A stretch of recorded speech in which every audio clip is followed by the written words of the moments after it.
Welcome. You're tuned to the Urban Affairs program. It's time to get up for Urban Perspectives with your host, Pete Rhodes. Welcome. You're watching Urban Perspectives. This episode is sponsored in part by BMA Networks. I'm your host, Pete Rhodes. On this program, we'll continue our Diversity at Work series with a discussion on compliance, human rights, and economic opportunity. Here's a fact. Hundreds of millions are awarded each year in contracts by local government. In 2006, the city of St. Paul conducted a contract procurement disparity study revealing a considerable gap between large companies winning city contracts than the small women and minority businesses. To increase that expenditures going to these companies, both cities enacted ordinances and programs to level the playing field. We'll discuss these opportunities on this edition of Urban Perspectives. My first guest is the former chair of the Edina Human Rights Commission. She is a proven executive professional with extensive knowledge and experience in municipal and statewide human and civil rights issues. In 2012, she was appointed Director of Human Rights and Equal Economic Opportunity for the City of St. Paul. Please welcome to Urban Perspectives, Jessi Kingston. Jessi, thank you so much. How are you doing today? I'm doing great. Thank you so much for having me here. Well, we talked about how quickly you were able to get us the okay, and we were very happy about that so that we could get you here and talk a little bit about as our series is continuing with diversity at work. And so let's kick it off by asking you, first, on the personal side, what led you to choose a career, an extensive career that you've had to champion human rights and civil rights issues? My family has been the motivator. My two older brothers and younger sister and I are all adopted, different ethnic backgrounds, different abilities. I have a brother in a wheelchair, and I always tell people our shade of skin color is like a rainbow, because we're all different. And we experienced discrimination or ran into barriers growing up, and we always banded together.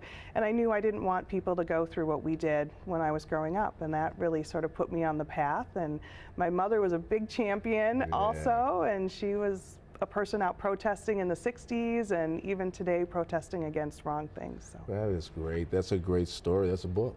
Yeah, maybe someday. What does the St. Paul Human Rights and Equal Economic Opportunities Department oversee in the city of St. Paul? We oversee quite a bit. It's a great department. We investigate alleged acts of discrimination. We also do the procurement for the city of St. Paul. We also have a contract compliance division that looks at affirmative action, Section 3, labor standards, a whole host of compliance issues. We also have a print shop. And then we have two commissions, a HERO commission that helps advise us as a department, and then the Mayor's Advisory Committee for People with Disability. Yeah, that is quite a bit there. Since coming to the department, Jessi, what change initiatives have you created to fulfill those overall department mission? One of the first things I was working on was a new enterprise resource system, an ERP program. And that really automated a lot of our processes and created what we now call stpaulbids.com, a new supplier portal. And that really has helped us to get more suppliers linked into projects that we're bidding. And it also aligned our procurement division with our contract compliance division to really create opportunities for businesses, and then also looked at some programs specifically for residents within the city. Oh, that's great. It gives you an opportunity then to see exactly what you're doing and assess it really quickly if it's not doing right. Right. That's a good point. That's a good. Now, your goal for the Human Rights and Economic Opportunity Department. You can say HERO for short. It's HERO for short. The department. What is it? What is your goal to impact the future economic opportunities in those communities? I keep looking for innovative avenues and accessibility for all residents and businesses, and looking at how do we engage the community, how do we develop better partnerships, how do we make sure they know how to do business with us, and really sort of communicating out to them the things that we do and getting their voice and making sure that we're meeting their needs. Do you feel like you're doing that since you've came on board? You've done a lot overall in this area. So how do you feel about what you're doing there? I feel we've come a long way. We really have moved from just monitoring and just looking at the numbers to really coming in and creating programs. And we're seeing huge changes from the disparity study in terms of participation both on the business side as well as on the workforce side. That's important. Yes. You were about to say as well? Well, it's just been really great to kind of see how everything has been bridging together. We do post a lot of our stats on our website, which is at stpaul.gov/hero, and you can really sort of see the changes in the way in which we've moved the participation from 2008 to today. That's great. Now, you know, there are a lot of small business, women and other minorities will be watching the program, and what advice would you give them on how they can connect with the City of St. Paul for some of the work and being part of the economy there? There's a lot of different things that they can do. I encourage all of their small businesses to apply to become CERT certified. We offer a lot of programs that help them understand how to do business with the city as well as with other jurisdictions. We also encourage them to register on stpaulbids.com to be notified of when bids become available. And I also always tell people our door is open. Come in and sit down and talk with us. We're happy to help you with the systems and get you connected in ways that you may not realize. Yeah, well, you know, we had worked with the City of St. Paul in a number of different areas, Rita's Fletcher and others over there, and we'll be talking with some others from St. Paul. And I just want to say you're doing a great job over there. We've kind of did a little research on you, and you've been moving and grooving. So keep up the good work over there, and we expect to see a lot more happening from that department. Thank you so much. Jessi, thank you so much for being here. Thank you. Weekly here on Urban Perspectives, we present Shining Stars, highlighting people, places, and events that contribute to the vibrancy of the urban community. Sponsored by Olu Center, this week's Shining Star is a legal expert in employment law, administrative law, and civil rights. She is currently Assistant Director of Civil Rights Investigation Division in the Minneapolis Department of Civil Rights. Meet our Shining Star, Toni Newborn. My name is Toni Newborn. I am the Assistant Director of Civil Rights for the Minneapolis Department of Civil Rights. I attended undergraduate college at Birmingham Southern College in Birmingham, Alabama.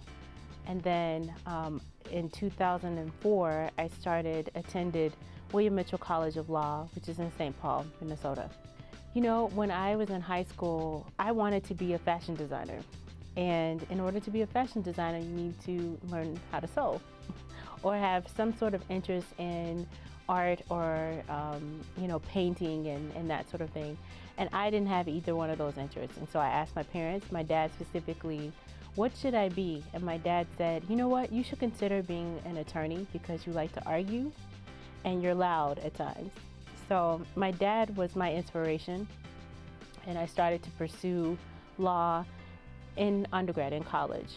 So I started to take pre-law classes. I majored in political science at Birmingham Southern, and then decided to take a year off between college and law school, and I worked at a law firm, Bradley Arant Law Firm, which is in Birmingham, for 1 year, saved up all my little money, and started William Mitchell in 2004. Think long and hard about it. Law school is expensive. College can be expensive. So if you are in high school or middle school, start working on your grades now so that you can get that scholarship. You don't have to take out any loans. And then really think about what it is that you want to do in life. What is your purpose?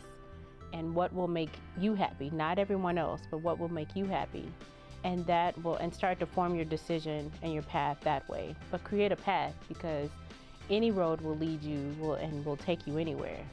I am Toni Newborn, and you are watching Urban Perspectives.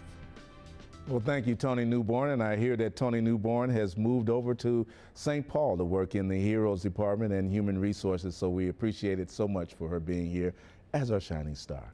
When we return, meet Joyce Stevens, the City of Minneapolis Manager for Diversity and Inclusion, and hear how she provides coordination, implementation for the city opportunities here next on Urban Perspectives.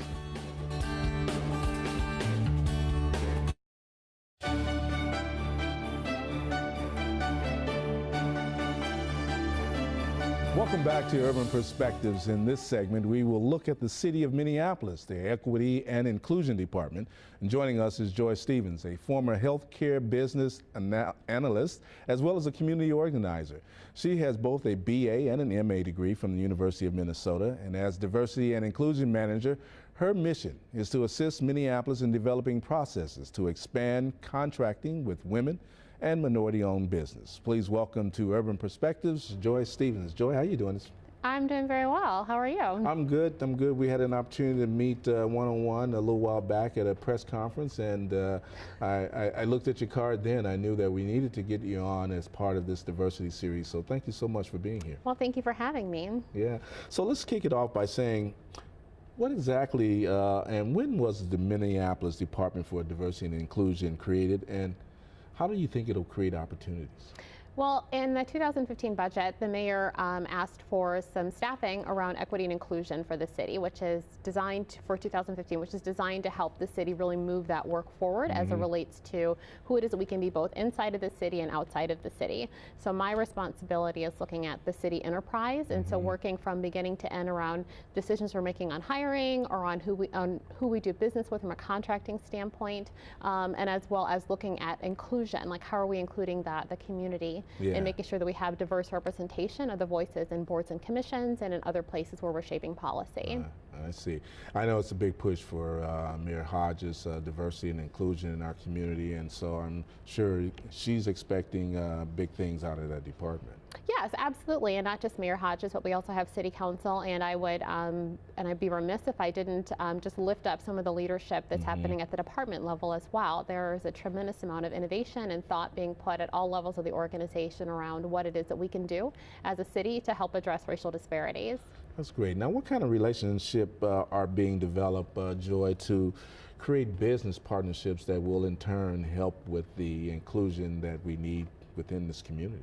Yeah, so one of the key tenets of the equity and inclusion work is around looking at how we're spending our money, the opportunities that we have both to invest in small and minority women-owned businesses as a city, so developing a solid supplier diversity program that's both informed by the needs of our community, but also being able to leverage the expertise of our friends across the river in the city of St. Paul and other regional jurisdictions, and really beginning to figure out what it is that we can do to look at our policies and revisit them as we need to, but also pushing for more suppliers and more communities of color to become certified through our process, so that we can both support them through our work of including them, but also helping to make sure that they have the skills that they need and the exposure that they need to our departments who are making procurement decisions. And I understand that is one important point that small, minority, and women business need to know. You need to sign up to be a part of, so that they know that you're there. Well, I mean, certainly it's advantageous for us because we do want to make sure that we're being accountable to our community when we talk about the work that we want to do around being intentional and including minority and women-owned businesses. That part of that does necessitate them becoming credentialed with the city. That's an important. That's the way that we can actually stay on top of that. So our Civil Rights Department is the entry point for businesses who are interested in becoming credentialed. But we also have support through our CPAD department through the Business Technical Assistance Program as well to provide businesses with the tools that they need to learn how to navigate the system and to be able to become credentialed. Now, how do you think, Joy, this whole equity and inclusion will really help the growth of the city of Minneapolis? Well, and actually I happened to have the opportunity to travel with the mayor last week and other people from the city to the Equity Summit in Los Angeles, and she made the point there, which has also been said other places, that equity is the true growth model. We can't continue to just build buildings and create jobs for the sake of creating them. We have to be intentional. And as a city, it's our responsibility to look at how it is that we can influence expanding opportunity for communities of color. So we have to do equity right. If we don't do equity right in a city with growing racial diversity, then we'll look years and years down the line and find that we haven't moved the needle as relates to wealth disparities between communities of color and white Minnesotans. Now, you just had the first minority business fair for women and small businesses. What were the goals of that event? So our goals for that event was really just to create an opportunity for businesses to come in and to learn more about the city and how to do business with the city.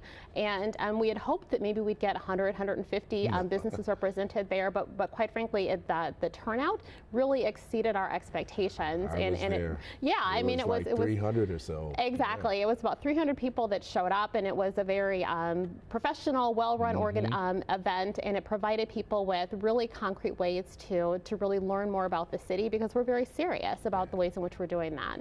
Joy, how will you measure the success of your department in the end?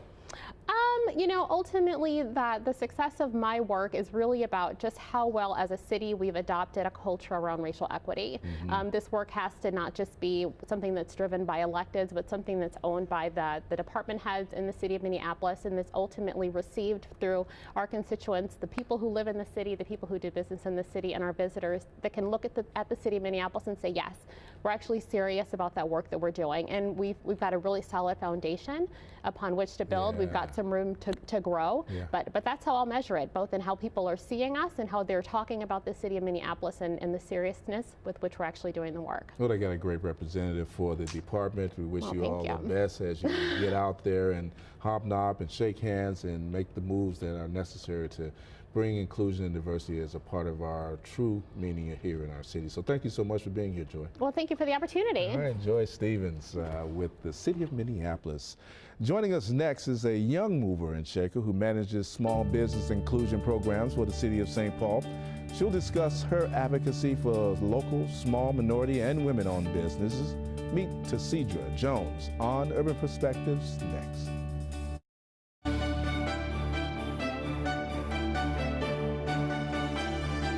Thanks for joining us here on Urban Perspectives Diversity at Work series spotlighting Twin Cities diversity and inclusion programs.